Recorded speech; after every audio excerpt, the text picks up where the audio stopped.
Now 59 is now here, which also means it's now time for us to talk about 10 of the most offensive tracks that this summer has been able to spawn out for us. But there's been something a little different that has happened with this one. It doesn't feel like we've really had a real song of the summer, unless you really want to count perhaps that JT song that came out that's actually on this disc, did not make the list, or maybe even Mike Posner's I Took a Pill in Ibiza, which also isn't on this list.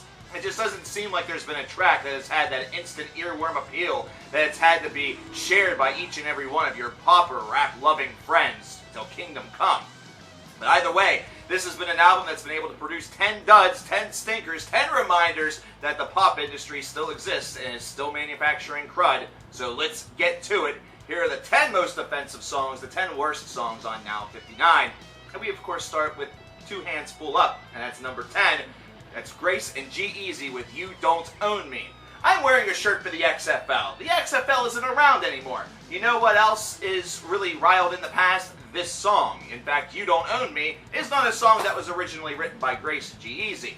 Most of these songs probably weren't written by their artists, but this one has a little bit more history behind it. This is an old song from Leslie Gore, and it was one that was around during the earliest stages of the feminist movement back in the 1960s. And you can probably tell where I'm going with this. This song has now all of a sudden magically made a return thanks to Grace and G-eazy, and honestly it's not all of that bad. Grace does a fairly decent job handling Leslie's parts. G-eazy is of course on board, that way he can add some rap, because all old songs would be so much better if there was somebody sort of sing-rapping some verses around, the parts that actually made the song good. And of course the feminist movement is back, so the timing is truly everything. Oh boy. This is one where if you really wanted to be a designer for the movement or something like that, just stick with the old song. Aside from that, this one is not all that offensive. I just don't think it needed to really exist in the first place, but they did an okay job. Number 9, we have Maren with My Church, and this is one that has sort of a country twang to it, but also feels like they're trying to be a little bit folky, trying to be maybe the female Jake Bugg, only failing miserably. What makes Jake really such a very articulate songwriter is not only his lyrical prowess, but also his just real nice sense of tone and real nice sense of what folk and rock is all about. And this song just feels like it falls very, very flat. It feels like one of those songs that's supposed to be some sort of a reflective idea of, oh, well, this is something from my youth, this is something from whenever I was younger, this is something that made me me, that was special and everything like that. And then whenever you listen to it, you just don't care. It's like that person that you meet at a party that wants to tell you the story of their day, and their day to them is the most exciting thing that's happened, because instead of having a croissant for breakfast, they skipped breakfast and had a big lunch and had an English muffin with their lunch, like that's some sort of no-no. Man, this is a track that is just honestly dull. It goes nowhere, feels listless. Let's move on before I go to sleep. Number 8, we have Skye with Smile. Now, the first two songs that we've talked about thus far, one has been a resurrection of an old song, the other feels like it's sort of a ripoff, but this is also a ripoff. It feels like a ripoff of Happy. Smile has got this sort of upbeat, up-tempo happiness to it, and basically Skye, this is one of those What's Next, I believe, is trying to say that you're prettiest whenever you smile. That old idea that we keep on hearing, that sometimes you hear in movies or in songs, or that you're the prettiest whenever you smile, like you're trying to woo somebody with that, and people are stupid enough to believe it. No, here's what they're basically saying. You're pretty when you smile equals I want to fuck you. Just smile, that way I'll think that means that you're interested, so we can go do it, and then whenever you say no and slap me on the face, I can get all mad. Oh, this is one of those tracks that just, I don't know, it feels like it's meant for teenage girls to swoon over. Oh, Daniel's such a nice guy. He says I'm the prettiest whenever I smile. That's the reason why I smile each and every day of my life. Oh man, I hate songs like this, because even within the demographic, even whenever I was in the demographic, nothing like this really appealed, and I don't see why it should appeal, because it just feels corny. Number 7, we have Desiigner with Panda. Now, if we want a song that maybe was the song of the spring, or kind of the artist that was getting a lot of attention and didn't have it before in the spring, Desiigner would be that. This is a Brooklyn-based rap artist, and this track, which has been hyped as being pretty decent, is really not. This is a song where his voice and just his overall flow style, the choice and everything like that feels a little bit off. It's almost like he's trying to be a little bit of a morph of Kanye West with Kendrick Lamar, and also trying to, have his own identity. That way he will stand out. And really, the result that you get based around this is a track that feels a little bit schizophrenic. And based off of that, this is a song that I can see being liked for certain parts, but then other parts just, you're waiting for, that nice big blow-off portion at the end, or you're waiting for the repetition of the chorus. It's just not something that feels like a complete work. I'm very surprised that this is the song that many people have opted to latch onto. The beat a little bit would probably be one of the reasons. It definitely feels like it's from the West playbook, but aside from that, it just doesn't feel like it has much to offer whatsoever. We have more important fish to fry. Number 6, we have Zara Larsson with Never Forget You. This is pop soul that just deviates into randomness, and really, whenever this starts off, it has all of the best intentions. In fact, I really had designs on leaving this off the list, but what actually happened was after about a minute, I'd opted just to move forward. And then during my second run through, I gave it a more dedicated listen and realized where the problems really existed.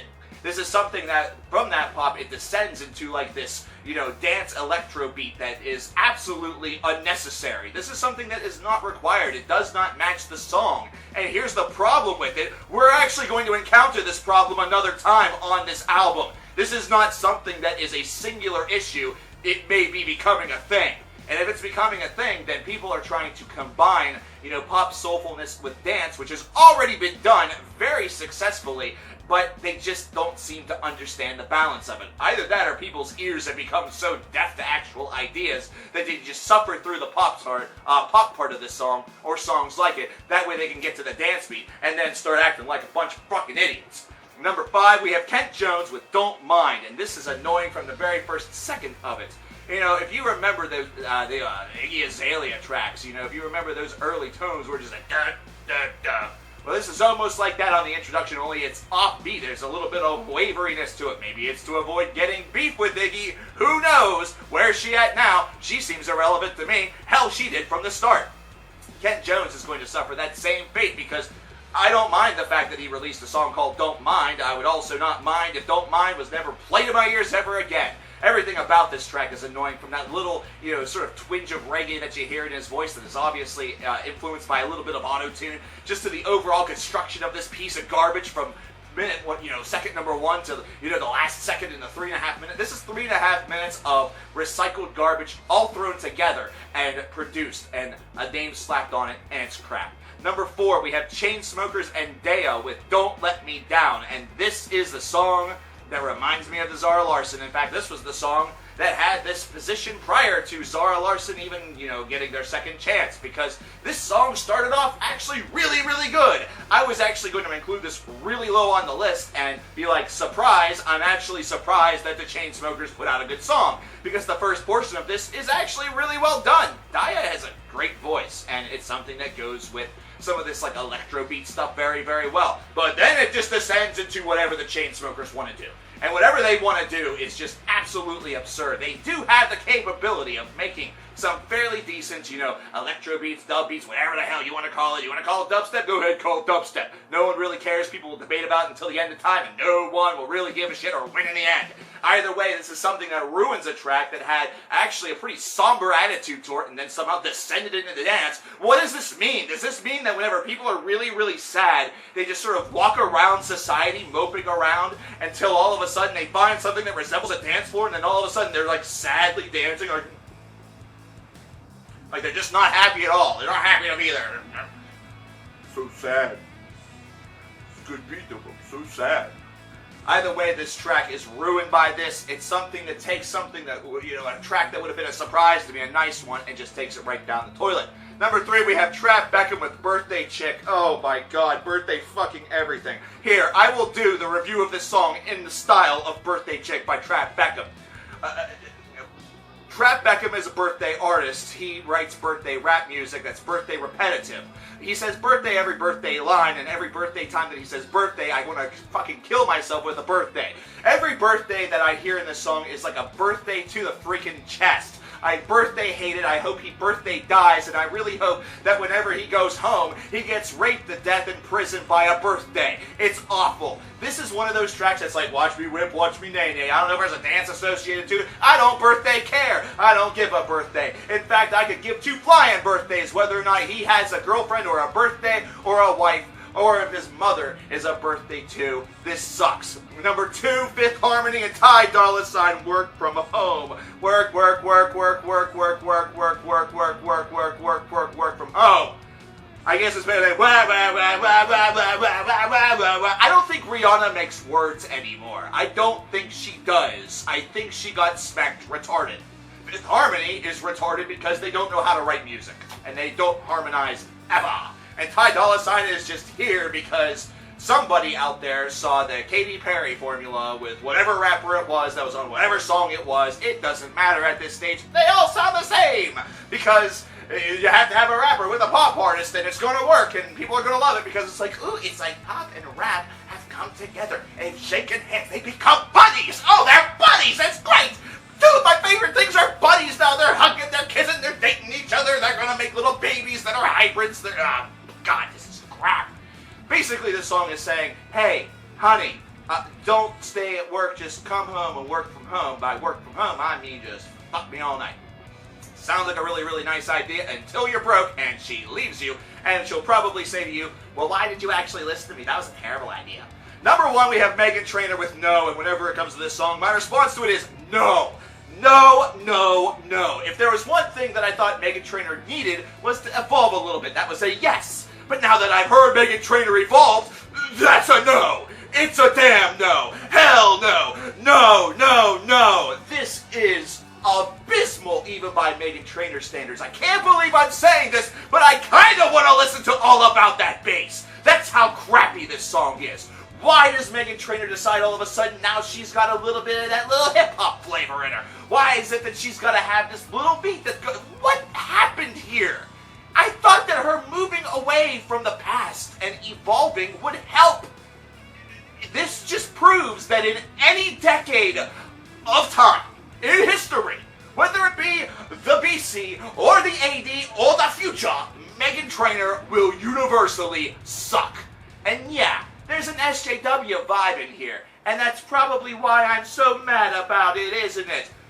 I could care less if this song is about her saying no whenever her waitress says, would you like cream in your coffee? I don't care if she's saying no because her mother asked her, are you thirsty? Would you like a bottle of water? I don't care if this song is her saying no because she has a shovel, she's digging up some holes that way she can put some plants in there and someone comes walking along and says, hey, would you like a head? No. I don't care. I don't care what this song's about. The point is that it's awful. It's terrible. How did Meghan Trainor updating actually make her sound worse than her not updating? Meghan Trainor may want to try being solely an instrumental artist, like she was writing a symphony. That might actually work. In fact, you know what? It will work. It will work. I know it'll work. You know why? Because you won't hear her voice. There you have it, ladies and gentlemen. 10 songs off of Now 59 that are abysmal, deplorable, and absolutely unsavable. If you thought that there was one that was missed, leave it in the comments below. If you listened to this piece of crap, I am sorry. My name is coverkillernation, and we do this every time Now's come out. So we'll be doing it again for Now 60 in 3 months. So you're definitely going to want to subscribe so you don't miss that. I will talk to each and every one of you guys later. I must cleanse my eardrums because they are set.